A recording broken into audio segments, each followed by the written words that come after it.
What will happen to Ukraine's support now that Donald Trump is the 47th president? Will he strike a deal with Moscow? And what mistakes did the Democratic team make? Let's talk to our guest, Volodymyr Ohryzko, a Ukrainian diplomat and former Minister of Foreign Affairs of Ukraine. Volodymyr, I'm glad to welcome you, and I'm glad to welcome Ukraine. Glory to the heroes. I'm glad to greet you. And Nastya, good evening. We begin, of course, with the elections in the United States of America, which many call historic, very important, because the United States is our strategic partner. A lot depends on them. And here I would like to hear your impressions, your opinion, and whether Trump will call Putin now. Let's start, as they say, from the beginning. Давайте почнемо, як кажуть, спочатку. Так, США, і це без сумніву наш стратегічний. The United States is our key strategic partner, a global democratic and economic power, contributing 25% of the world's GDP. Its military can alter global events in minutes. U.S. elections are significant, as a change in government or key players signals major shifts.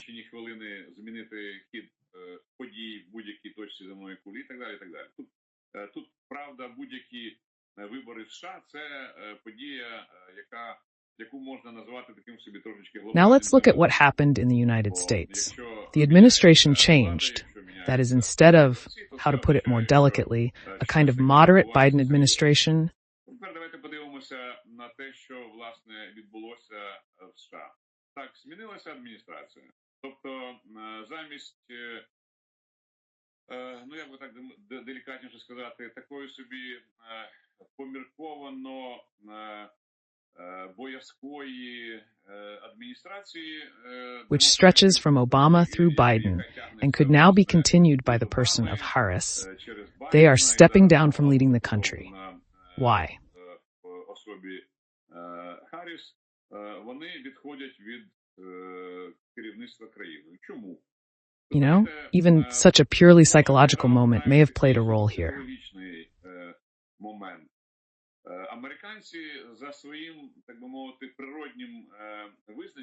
Americans, by their, so to speak, natural definition, are people of a kind of, desperate character, well, in their overwhelming majority.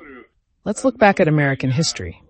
Real desperados went to develop those uninhabited vast territories. They took risks, they died, they made something out of nothing.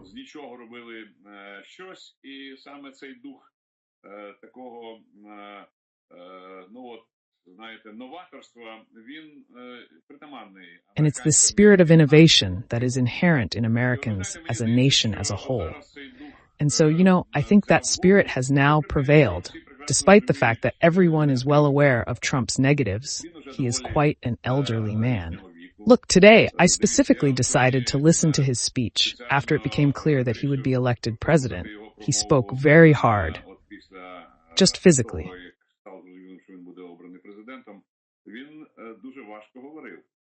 I understand that after this enormous election race, where you had to visit several states, attend several events and so on, anyone will run out of energy. But it is one thing for a person in his 50s or 60s to recover, and another for a person in his 80s. And this will also have an impact. Everyone is well aware of his non-standard nature, let's say his ability to abruptly change the direction of his actions, retract his statements, and so on and so forth. These are all elements of unpredictability that will definitely have a negative impact on what he promises and does.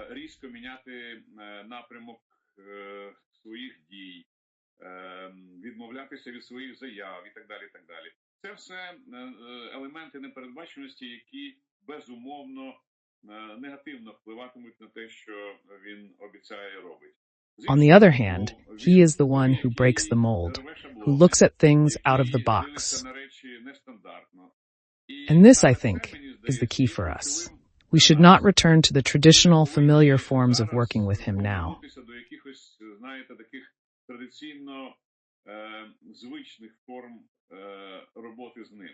I say this consciously when working with him, because we have to understand and offer him something that he can accept as an option that suits him.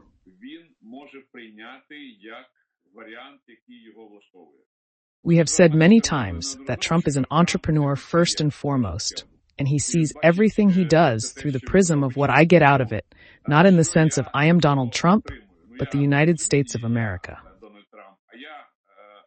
And here we have, I think, a huge opportunity to offer Trump things that he cannot refuse. You know what they say about an offer that can't be refused. What are these things? We have, look, the U.S. military-industrial complex, which is a colossal machine that is currently running, let's say, half a turn.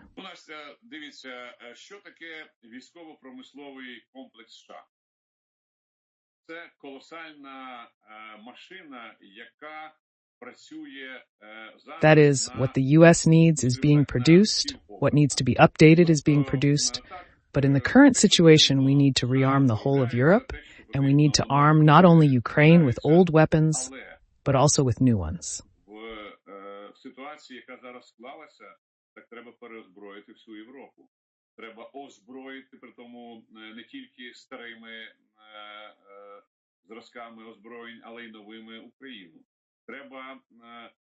We need to take a different look at the role of the United States in the world, which means that the U.S. military-industrial complex can be loaded to capacity or even more. And what does this mean if we put all these things into a practical plane? It means hundreds of billions of dollars in profit. For whom? For American business. Please tell me, if I am the President of the United States and I am offered to make money on this, that I will work for such purposes, how can I refuse such an offer? If you think about other things, which, by the way, were not said by us but by the Americans, you might think that after the war, Ukrainians partially, let's say, provided certain elements of the military presence in Europe.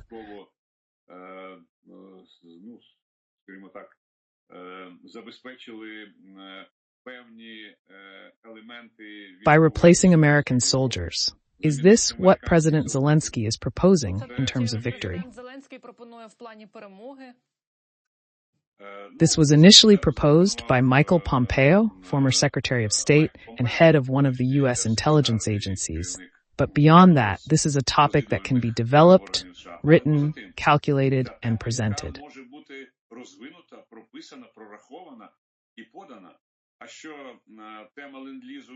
Is the topic of landlordism really dead or not? Well, sometimes people say, how will Ukraine pay for it? Well, wait, how much of Russia's assets are frozen? Well, they say 300 billion. If you dig around a little bit, as they say, over the fence in the neighborhood, you'll find so much more.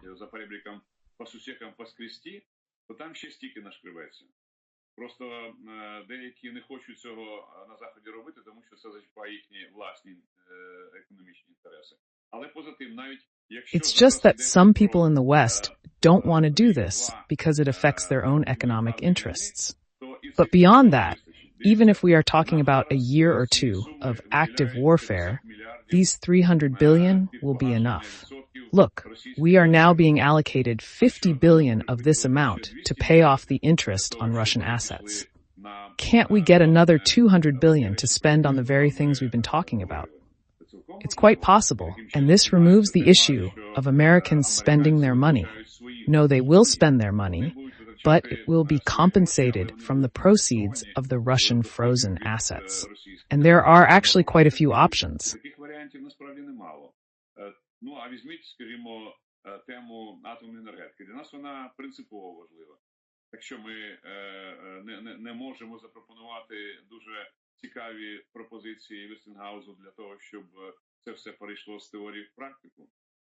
Take, for example, the topic of nuclear energy, which is fundamentally important to us.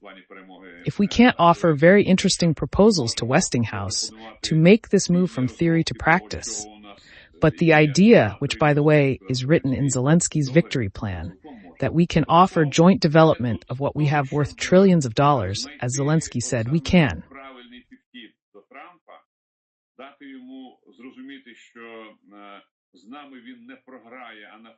The key is to find the right approach to Trump, showing him that supporting us will boost his standing in the American system and economy.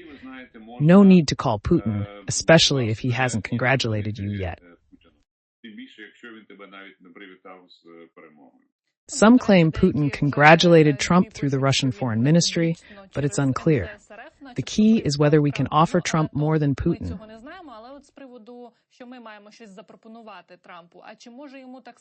And again, if we go by Donald Trump's rhetoric, he did not actually directly accuse Russia of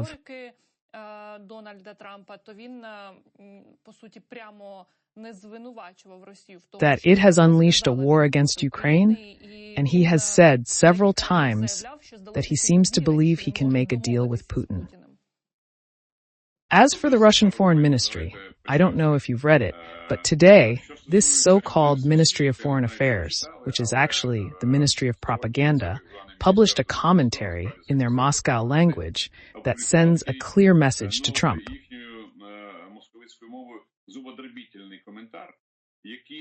That if you want us to agree to something, you have to agree to our ultimatum.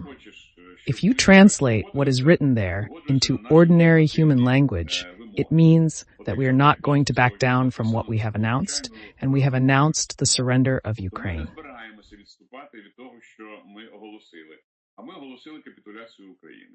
Please accept our offer, and then we will talk about something further. A country that, unlike the United States, is barely above 1% of the world's economy, and which cannot demonstrate anything on the battlefield, even against a virtually unarmed Ukraine. It takes others. It takes with its arrogance, its aggressiveness, its blackmail. But, unlike Biden, who is made of a different stuff, he takes the challenge and he takes the punch. And if you believe what he said when he talked about his ties with Putin, that he told him that I will tear down these church towers over your head, then, I tend to believe that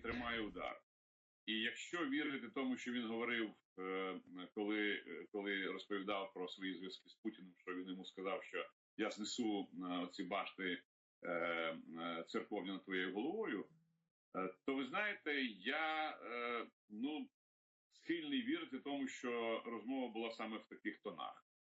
А от саме це для Путіна це найгірший that the conversation was in such tones, but this is exactly what Putin wants. This is the worst possible scenario. And this is why, by the way, if you have been following the Moscow propaganda tinsel today, they are far from the euphoria of the previous election of Trump.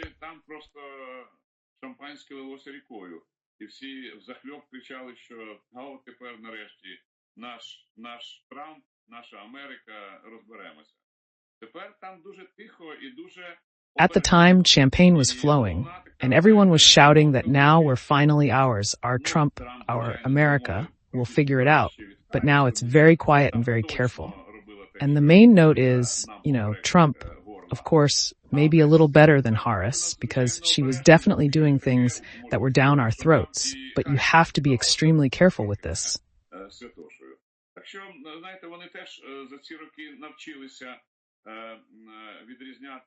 Because he can do things that would make us and Harris seem a little less than holy.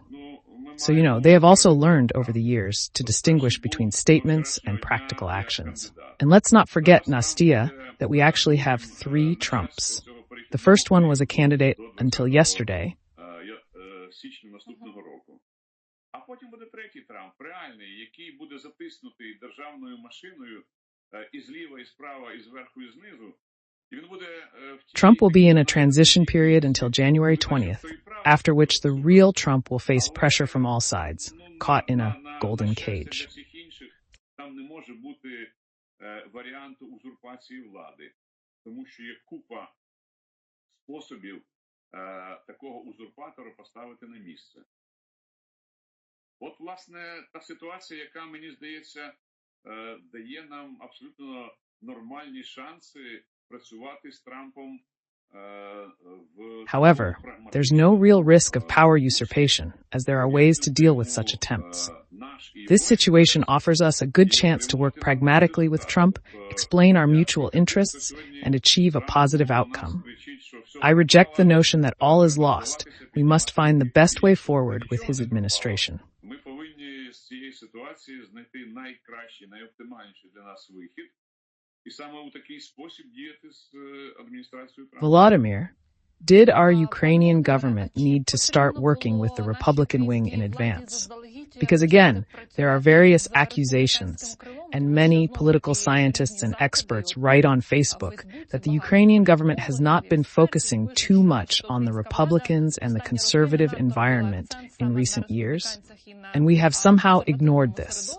They mention the scandal with the Congress of Victoria Sparts.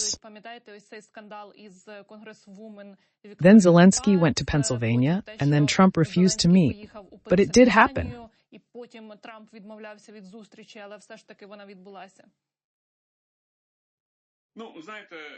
Nastya, I'm against putting too much faith in such experts. Because for me, I always speak only about what I really know. How does expert X, who is sitting far away from America, know what the Ukrainian embassy is doing, what Ukrainian deputies are doing, what Ukrainian public opinion is doing, and so on in America?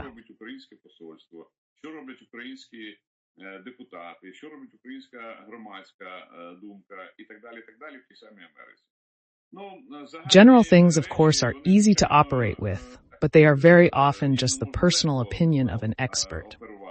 I put them in quotation marks because, in fact, these are people who just want to hype a little bit and pretend to be someone they are not.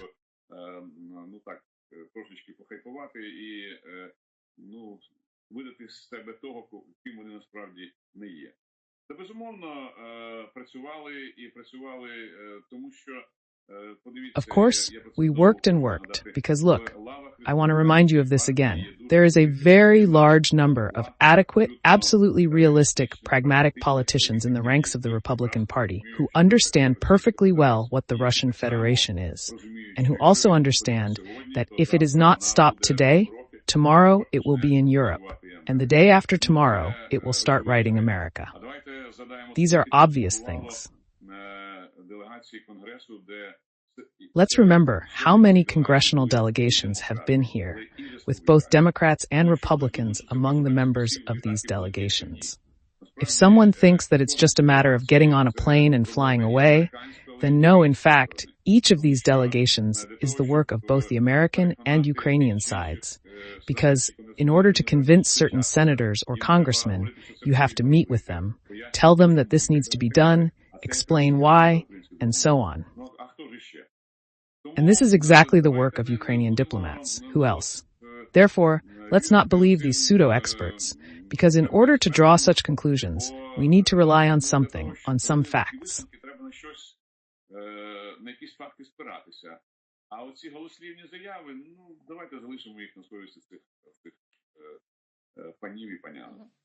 I would also like to hear your opinion on the apparently new Vice President J.D. Vance,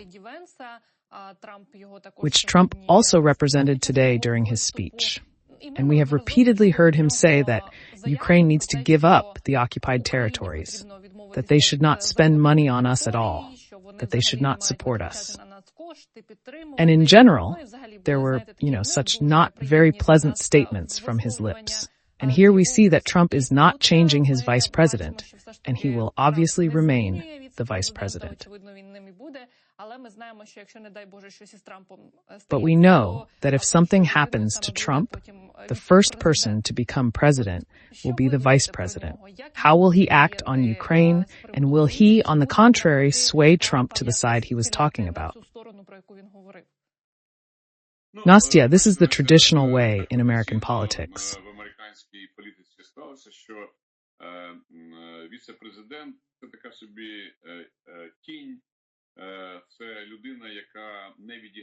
That the vice president is a kind of shadow, a person who does not play a serious role during the work of the current president. Imagine if Trump allowed someone from his entourage to make decisions that he did not authorize, and so on. This simply cannot happen by definition.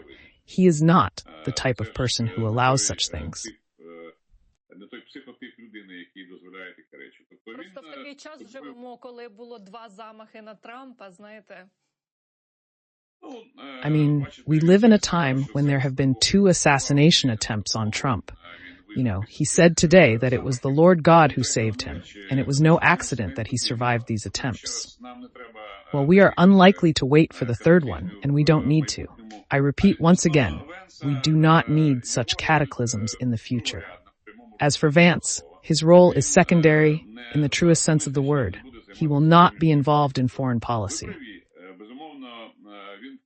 You are right. He is definitely part of the group of people who will pull Trump in the other direction, but only as long as Trump himself is leaning in that direction. Believe me, as soon as we can convince Trump that our position is a win-win for him, Vance will sing a completely different aria, and it will be at least, if not pro-Ukrainian, then very neutral. Венс заспіває абсолютно іншу арію. І вона буде, щонайменше, якщо не проукраїнською, то дуже... And that will be the end of his political, so to speak, anti-Ukrainian history. Так мовити, антиукраїнська історія закінчиться. Він просто людина, яка, до речі, дуже часто... He is just a person who, by the way, changes his views very often. Remember, he was anti-Trump at first, then he became pro-Trump, and so on. That is, he is a kind of political animal that very quickly changes his shoes in the air as soon as he feels that the wind is blowing in the other direction. Я не думаю, що він може, як і, власне, деякі інші оті от затяті трампісти, які його складали його це от найбільш радикальне ядро. That's why I don't think he can, like some of the other ardent Trumpists who made up his most radical core, take this step. Everything will depend on his personal position. He is a person who, so to speak, politically suppresses all those around him. He loves himself very much. He loves to be praised. This, by the way, should be adopted by our politicians and diplomats.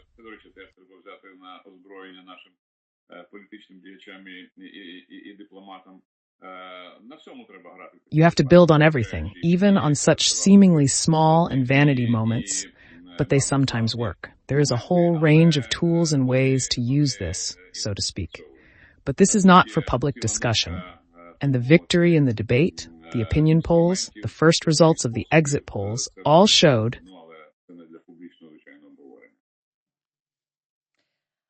перемога на дебатах, соціологічні опитування, перші результати екзит-полів from the beginning the advantage of the Democratic candidate Kamala Harris. Volodymyr, is America not ready for a woman president, or why did the Democrats lose?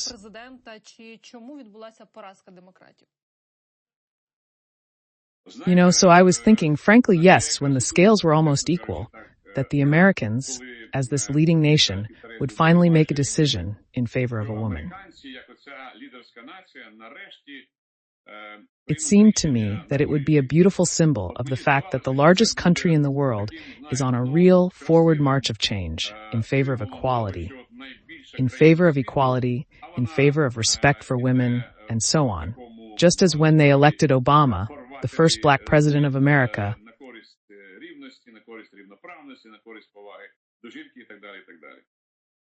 Як, до речі, свого часу, коли вони обрали Обаму, це, власне, був перший and it really worked. Президент Америки. І це справді спрацювало. It seemed to me that this moment, you know, maybe ephemeral, maybe not concrete, not practical, but it could give her this final advantage. Well, apparently it didn't work out. And, you know, again, apparently it didn't work out because most likely it was not... мабуть, не склалося. І ви знаєте, знову ж таки, мабуть, не склалося через те, що, скоріш за все, американцям, як нації... Americans as leaders want to have a leader who is maybe a little bit unexpected, you know, not predictable, and not a continuation of this line. When Democratic administrations were so soft, so frightening, so self-limiting in their actions that they probably decided that Trump would be more interesting in this context. Настільки м'якими, настільки лякливими, настільки самообмежувальними в своїх діях, що... By the way, not only in matters of foreign policy, in fact, not so much in matters of foreign policy, because we must understand that for Americans, the war in Ukraine or the Middle East is not the first issue.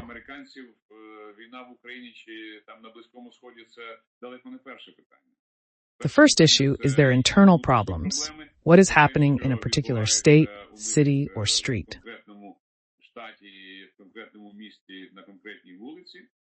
And so here too, this overly liberal position of the Democrats, for example, on illegal migration, when hundreds of thousands of illegal migrants enter the United States, creates social problems that affect the interests of people who work and live in America under its laws. Suddenly things arise that clearly do not improve their social stability.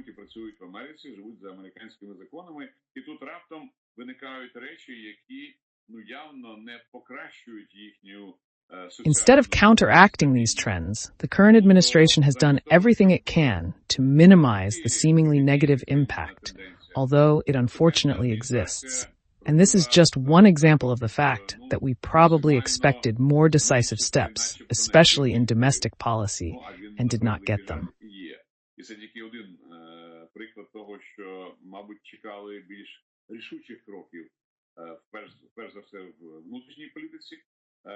Similarly, it was probably speculated on foreign policy when the Americans did not want to see what was happening and did not react accordingly. It's also interesting to note why Kamala Harris canceled her address to supporters, postponing it to November 6 or 7. Why, after the first results came out, did she not come out and, for example, call for a fight or some kind of litigation? Але чому вона одразу після того, як почалися перші результати з'являтися, не вийшла і, наприклад, не закликала до боротьби, там, до якихось судових процесів і так далі? You know, there is a certain political culture where the loser has to publicly admit it and put an end to it. By this point, we understand that she hasn't formally lost yet, and so she most likely didn't want to take any actions that would preempt certain events. До цього моменту, ми ж розуміємо, верніше до моменту, коли вона могла це зробити, все-таки формально вона ще не програла. І тому, скоріш за все, не хотіла... And let's not forget that we are all human beings, and everyone has their own emotions. When everything around you was talking about your victory, and suddenly you suffer a tangible defeat, it is a serious psychological stress, a trauma from which you need to take at least a little rest.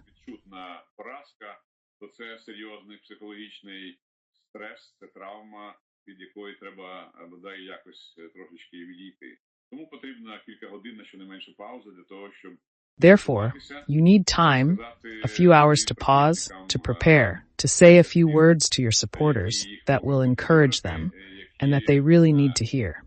They need to be carefully prepared, because if you were preparing a victory speech and then you have to talk about defeat, you will have to rewrite it.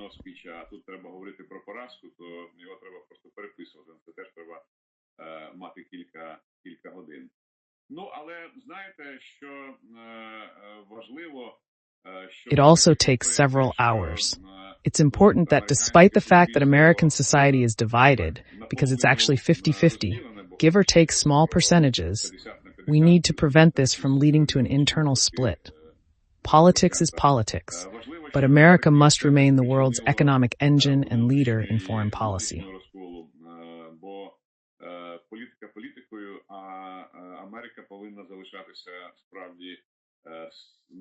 This means that the country must be united, and it would be a huge gift to Putin and the whole Moscow gangster system if there were internal strife in America. So I think that Harris should emphasize this point, because they are still Americans, they live in this country, and whoever loses, they should think about the unity and strength of their country.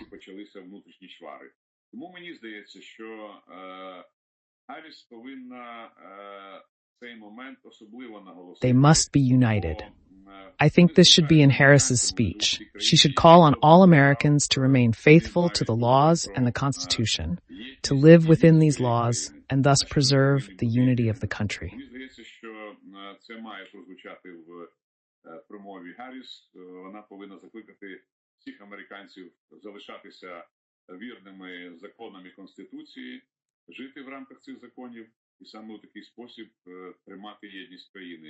Because in Muscovy, they had just savored before how America is split, how one part of the country is playing against the other, how riots, street riots, arson of cars, polling stations, and so on are expected. Kamala Harris should respond to this by calling for the unity of the entire American people. Виборчі дільниці і так далі. От якраз на це Камала Харріс має відреагувати закликом до єдності всього американського народу. Macron called on EU countries to agree on joint steps after Trump's victory to prevent the principle of every man for himself. Macron says he has already discussed this topic with Scholz. Germany is indeed concerned, and there was a reason for Annalena Baerbock's visit to Ukraine. There was a lot of talk before the presidential election that Europe should get ready.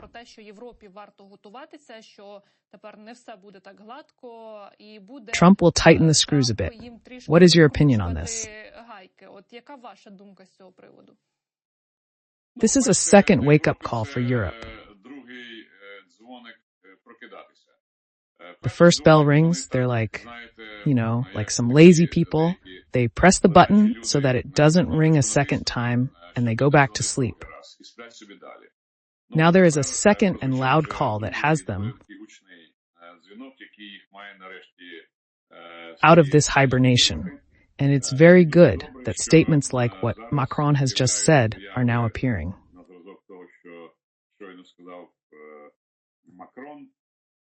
That we still need to think of Europe not only as an economic power, but also as a military and political bloc, an alliance that can also defend its national interests. It's actually very easy to be under the umbrella of security, not to spend much money on your security, to develop economically, and to shift all these costs to the United States.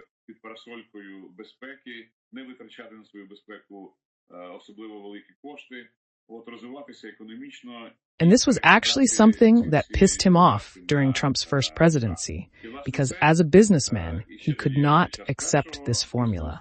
That is, I invest money, you promise not to invest it, but I have to protect you. It's not fair. And it's true. That is, the Europeans parasitize to a certain extent on that.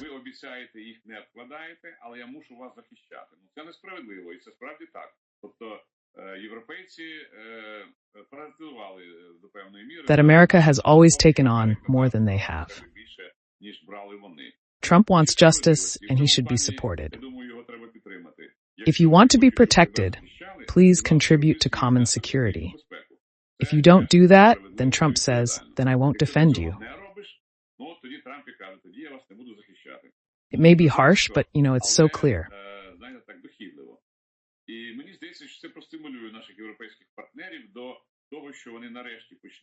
And I think that this encourages our European partners to finally start making sure that the Bundeswehr has 95% of tanks, not 30%, so that the weapons manufacturing companies can finally start working.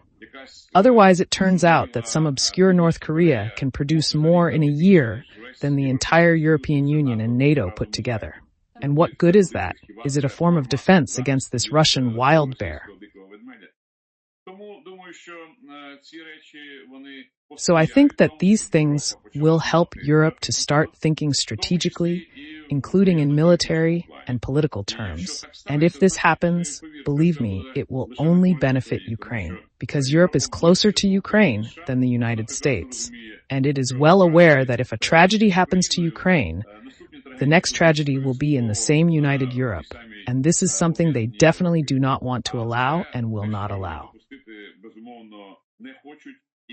So it is in Ukraine's interest. So Nastya, I just want to convey one simple idea.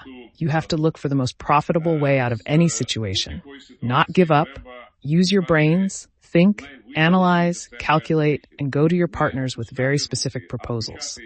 Then there is a chance that even those who initially seemed impregnable will be won over.